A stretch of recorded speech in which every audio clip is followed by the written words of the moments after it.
Salud y paz en el Señor.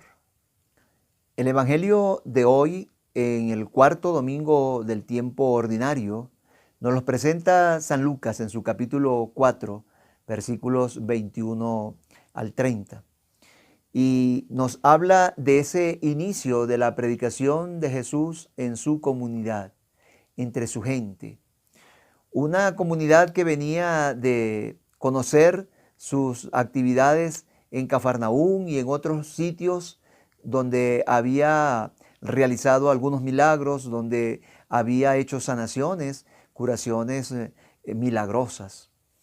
Y ellos esperaban la misma actitud allí, la misma realización. Y cuando Jesús inicia su prédica en la sinagoga, todos lo aprueban por su discurso y se admiran de su sabiduría. Pero les costaba creer, les costaba entender que alguien de su propia comunidad pudiera predicar con tanta autoridad, con tanta sabiduría, porque ellos conocían a sus padres, ellos conocían a José y María, ellos lo habían visto crecer y sabían que venía de un origen humilde, que quizás no había ido ni a la escuela, porque recordemos que Nazaret es una comunidad en ese tiempo marginada, donde lo que campea es la pobreza, la miseria económica y la miseria religiosa, porque es una comunidad muy paganizada. Ellos quieren verle hacer los milagros y los mismos portentos que ha realizado en Cafarnaúm y en otros lugares, pero como decíamos, dudan por su origen, que es Nazareno Galileo, y por eso entonces Jesús les recuerda que ningún profeta es bien recibido en su propia patria. Cuando Jesús les hace mención a lo ocurrido en tiempos del profeta Elías, con la terrible sequía y el hambre que azotó a esos pueblos, este profeta no visitó a ninguna de las numerosas ciudades o a las numerosas viudas que habían en Israel, sino a una desconocida mujer de Sarepta, en Sidonia, a una extranjera. También les hace mención Jesús a lo que ocurrió en tiempos de Eliseo, quien sanó a otro extranjero que era militar. Recuerdan al militar Naán de Siria, ¿no? Entonces, habiendo tanto leproso en Israel, la sanación se le envía a un extranjero, a otra comunidad.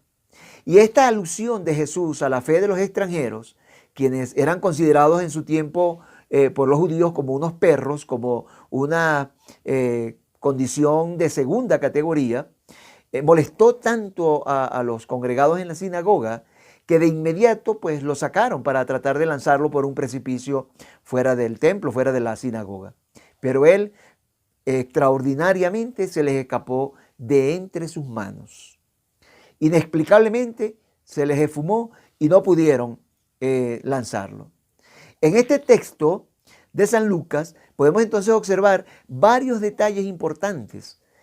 Uno, en primer lugar, vemos que los vecinos de Jesús esperaban un Mesías de circo, un Mesías que hiciera maravillas en su presencia para admirarlo, para aplaudirlo, pero Jesús no cayó en esa trampa del demonio, que es muy parecida a la que el mismo demonio le propuso en el desierto cuando lo tentó 3 veces allá.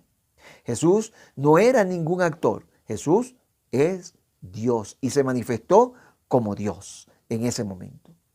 En segundo lugar, otro detalle que podemos observar es ese reclamo que le hace Jesús a la poca fe de los israelitas, que a diferencia de la viuda de Sarepta y del militar leproso de Siria, quienes obedecieron y confiaron en la palabra del profeta que tenían delante de ellos, obtuvieron la sanación, obtuvieron el favor que Dios quiso brindarles en ese momento. Pero por su fe, porque creyeron en la palabra de Elías y en la palabra de Eliseo. En este relato de Lucas también podemos observar un tercer elemento, ¿no? Un tercer detalle, y es que allí podemos ver la acción del Espíritu Santo y la palabra de Dios como la chispa, como el origen que anima y que enciende el fuego de la misión de Jesús. Allí Jesús empieza pues una labor de concientización a aquellos que no creen en lo que están viendo, y aquellos que esperan ver lo que Jesús no pretendía hacer en ese momento. Que podía haberlo hecho porque era Dios, que podía haberlo hecho porque el pueblo lo necesitaba, pero que no había la fe, no había la actitud para hacerlo. Y es que no es porque Dios necesite de nuestra fe para hacer milagros, para hacer sanaciones, para hacer conversiones. No, Él no necesita de nuestra fe.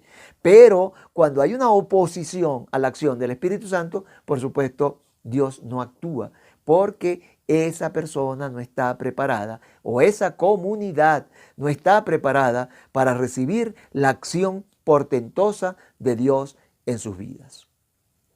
Un cuarto detalle también que podemos observar en esta parte del Evangelio que nos muestra San Lucas en el día de hoy, es que ahora Jesús les deja claro a todos los que le están escuchando que si ellos rechazan su propuesta y su misión, de todos modos, otros que no son israelitas están dispuestos a aceptarla y están dispuestos a recibir del Señor lo que el Señor les quiera dar.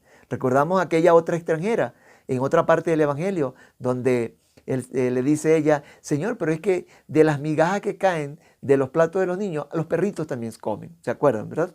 Bien, entonces es una actitud de apertura, es una actitud de fe de estas personas, distinta a la incredulidad y a la prepotencia que siempre manifestó el pueblo judío ante Jesucristo. Y un detalle importante es que en esta oportunidad Jesús no permitió que le quitaran la vida como ellos querían, ¿no? Y es que en el plan del Padre no era ese el momento de su muerte, tampoco era esa la forma, y mucho menos era por gusto de unos pocos, sino que Él la entregaría voluntariamente y con un sufrimiento que compensara las penas y los pecados de la humanidad entera. Hoy Jesús nos muestra que no es la voluntad del hombre, sino la de nuestro Padre Dios, la que ha de cumplirse cuando el tiempo sea, ¿verdad? Y que ese tiempo es el suyo. Y que la salvación no es exclusiva para un grupo reducido, sino para todos los pueblos. De tal manera, queridos hermanos de Itaca, que entonces el Señor hoy nos está interpelando. Te interpela a ti y me interpela a mí. ¿Cómo estamos actuando? ¿Estamos esperando obras portentosas en nuestra vida? ¿Estamos esperando que el Señor haga milagros espectaculares en nuestra familia, en nuestra comunidad, para creer en Él? ¿O estamos creyendo en su palabra? Porque Jesús lo que quiere es que nosotros creamos en su palabra, es decir, que le creamos a Él, que le creamos a Él. Es verdad que por las cosas que Él hace debemos creerle también, pero no es necesario ver milagros, no es necesario ver cosas impresionantes, sobrenaturales, para creerle al Señor. Hoy debemos entonces revisarnos. En esta interpelación que nos hace Jesús en el Evangelio de San Lucas, ¿cómo está nuestra fe ante Él? ¿Cómo está nuestra fe en nuestra vida diaria? ¿Estamos esperando cosas maravillosas o nosotros en las cosas sencillas vemos también la acción de Dios? En las cosas sencillas nosotros creemos que Dios está actuando, y es que una de las grandes debilidades que tenemos en nuestra Iglesia Católica es precisamente que pedimos con mucha intención, con mucha fe, algo por una necesidad real que estemos pasando, pero cuando eso que estamos pidiendo el Señor no nos lo concede, porque no es su voluntad concederlo, entonces nuestra fe se debilita más y vamos perdiendo la confianza y vamos perdiendo la fe precisamente. Y muchos van entonces al derrotero y caen en otras sectas y caen en otros grupos que no son precisamente católicos, que no son a veces ni cristianos en otra consideración. Pero a ti y a mí el Señor hoy nos pide que nos mantengamos firmes, que nos mantengamos fuertes, y esa fortaleza se la pidamos. Se la pidamos a Él para que con su gracia, con su bendición, podamos seguir adelante, podamos superar todos estos obstáculos que el enemigo nos va a poner a cada momento delante para que creamos menos en Dios. Pero el Señor nos ha dicho que todo aquel que persevere hasta el final en la fe podrá obtener la salvación. Depende entonces de nuestra actitud, de nuestra disposición para llegar hasta el final con la gracia de Dios, poder alcanzar la salvación eterna. Que el Señor bendiga tu vida y bendiga la mía y nos conceda la gracia y la alegría de poder un día gozar de las alegrías del cielo en su presencia, de poder estar allá junto a los santos en compañía de la Santísima Virgen María y así poder adorarle en presencia. Que el Señor bendiga nuestra vida, que el Señor nos bendiga y nos guarde, nos libre de todo mal y nos lleve a la vida eterna. Amén. En el nombre del Padre, y del Hijo, y del Espíritu Santo. Amén.